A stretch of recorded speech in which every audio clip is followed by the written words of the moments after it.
Best practices are one of the biggest selling points for organizations that are buying enterprise technologies.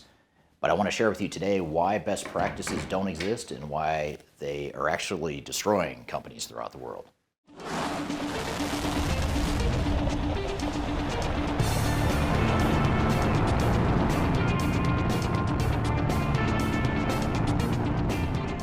My name is Eric Kimberling. I'm the CEO of Third Stage Consulting. We're an independent tech-agnostic consulting firm that helps clients throughout the world with their digital transformation journeys. And we're client-side consultants that are tech-agnostic. We're not affiliated with software vendors. So one of the things we're able to do, and I think we're really good at, is sifting through all the marketing hype and spin and translating it into the reality of what it actually means.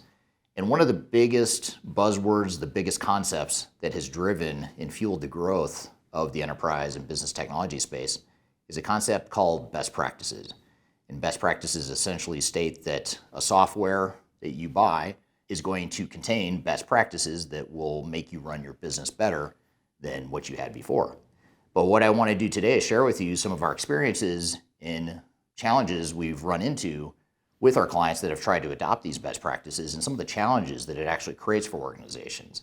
And I'm also going to make a case in this video of why best practices are actually harming companies a lot more than you might think.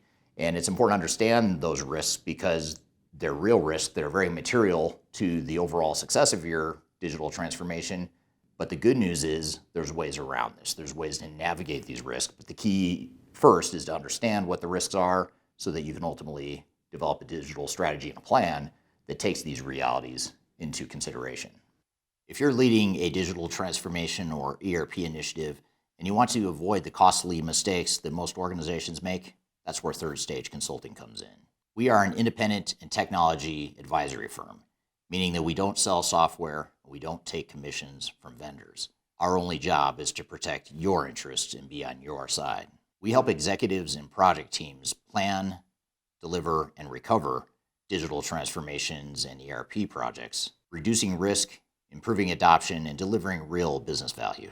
If you want clarity before you commit to your digital strategy, or if something feels off track to you, feel free to reach out to us at thirdstage-consulting.com, and my team and I would be happy to help.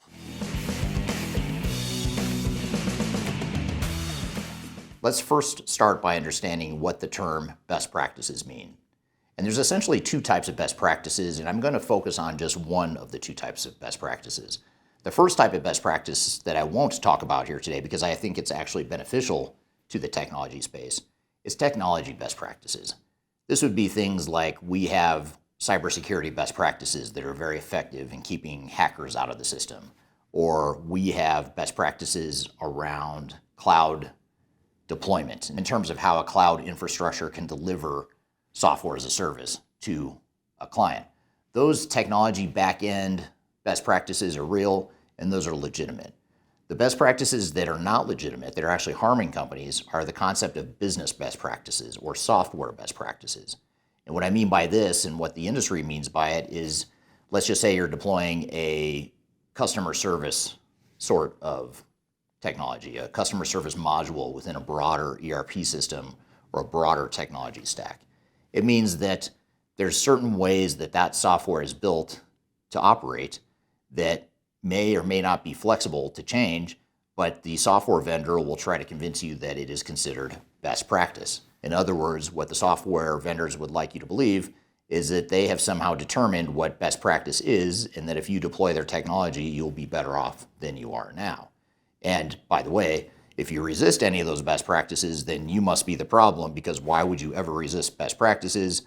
Because they're best practice, and if you don't agree that they're best practice, it must mean that you're resisting change.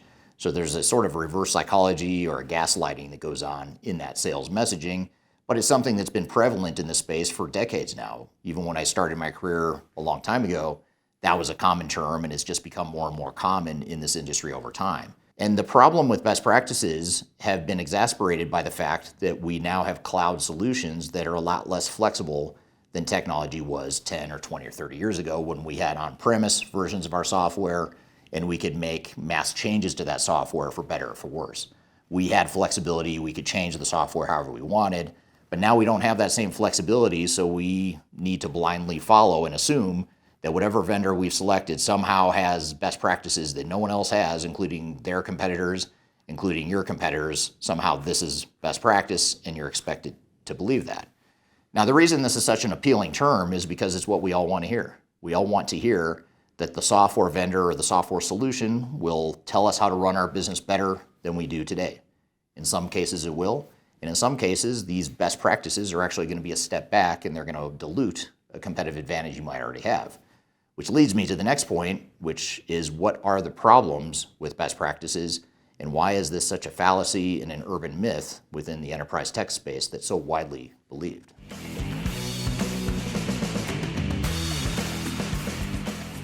Now let's talk about the reality of software best practices. And I want to back up for a second and just forget about technology and think about the concept best practices. Ask yourself this: do you think that there is an international governing board out there that knows your industry so well that they are the arbitrators of what best practice is? I would submit to you that the answer to that is no. Secondly, you have a whole host of different software vendors to choose from in the marketplace. They all have different strengths and weaknesses, yet they all tout this concept of best practices. So the question then is, who actually has the best practices amongst these different vendors you're talking to? If they all say they have best practices, does that mean the software is all the same? Of course not. So that leads one to believe that maybe best practices don't exist. We also hear this term best practice embedded in other selling points that we're hearing commonly in recent years, things like fit to standard.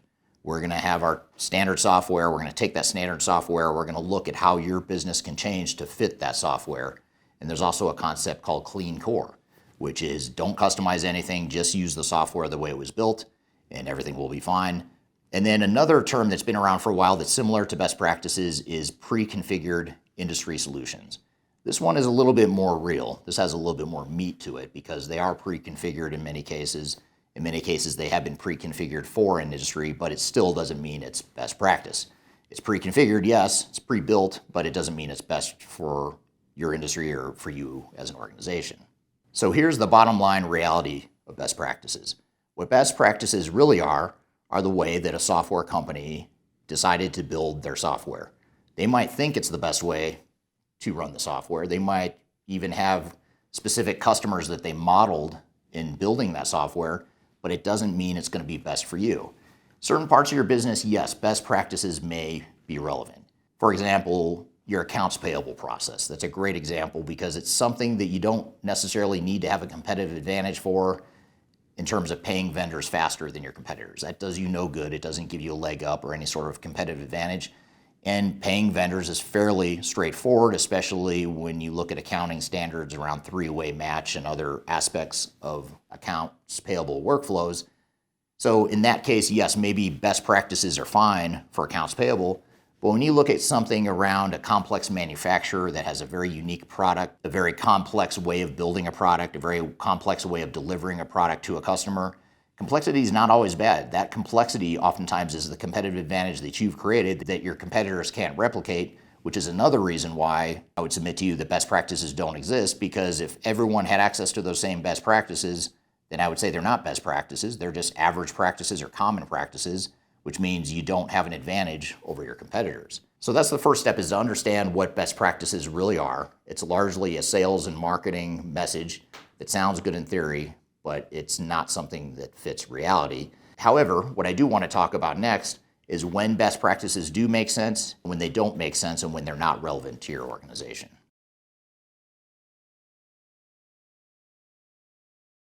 So here's a simple rule of thumb of when you should consider best practices and when you shouldn't. When you should consider best practices, or in other words, just the way the software vendor decided to build their software, it could be in your more vanilla commodity-based processes. Things like accounts payable, the way you set up your general ledger, chart of accounts, basic financial reporting, things like that. You don't necessarily need to recreate the wheel or be super unique or complex in the way you do those things. In those cases, what vendors tout as best practices are probably going to work fine for you, or at the very least, you're okay changing your business to fit the software. Where best practices are not a good fit and where they're completely irrelevant is in areas that are unique to you in terms of competitive advantage. And when I say unique to you, I don't mean unique to you in that you just refuse to change and that's the way you've always done it, but no one can seem to explain why that is. I'm talking about true, unique competitive advantage. This is your secret sauce. This is why customers hire you. This is why you're better than your competition in certain areas.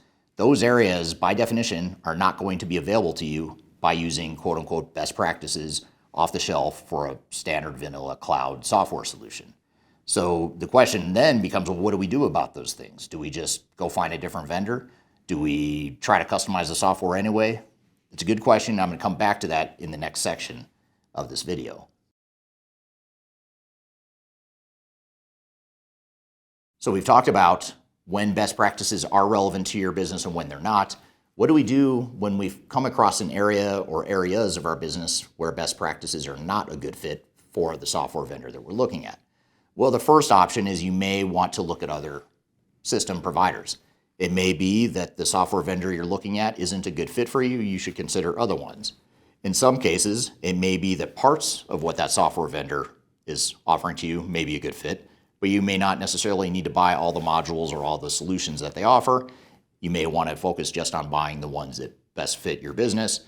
And then you might want to go look at third-party bolt-on alternatives for those areas that are not a good fit for your business.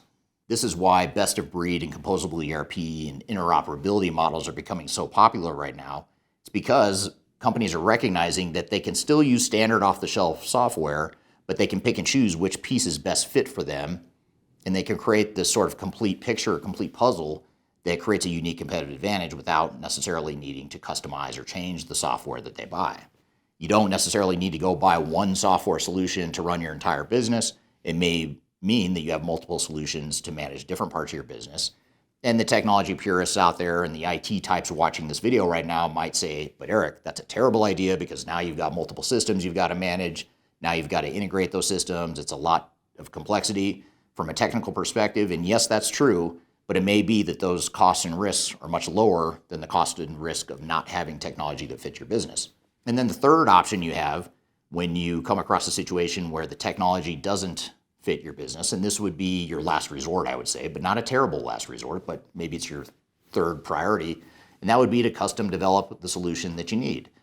You might need to find different parts of your business that are so unique to you that you don't want to water it down at all, and you may need to create a custom solution to handle those parts of your business.